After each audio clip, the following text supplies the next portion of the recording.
exercise for IT band strengthening is called wALTS exercise, and the purpose of the exercise is to actually strengthen the TFL and the IT band, which is the muscle and connective tissue on the outside of the leg. What you're going to do is you are going to get an aerobic step or some kind of a rise, and you're going to place it next to a wall. You're going to start with your involved leg. This is the leg that actually has the IT band pain on it, and that's going to be up on the stairs.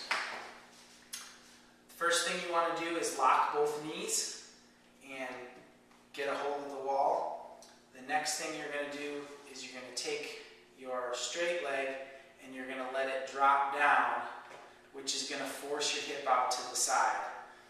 When you are running, this is actually the action that happens when you're on one leg, is the hip moves out to the side. Then as your foot hits the ground, it actually turns interpronate. So you want to force all your weight to the inside of this left foot, the involved leg. The hip still remains out while the weight is on the involved foot.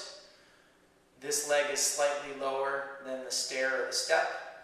The next thing you're going to do is you're going to bend the involved leg's knee about 10 to 30 degrees. Because again, when you run, this is the position that it's in. The knee's in, and this puts the IT band or the TFL at maximum tension.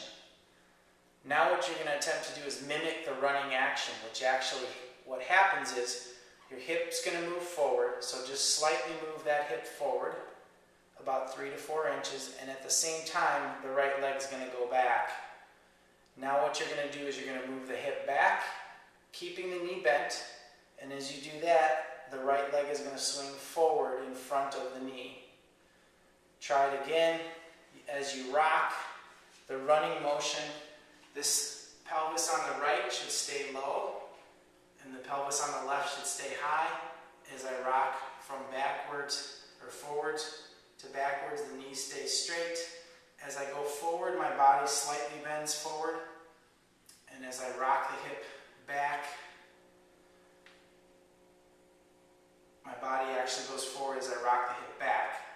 And as I rock the hip forward, my body actually goes backwards slightly. But the key is to maintain your weight on the inside of the foot, the left hip or the involved hip higher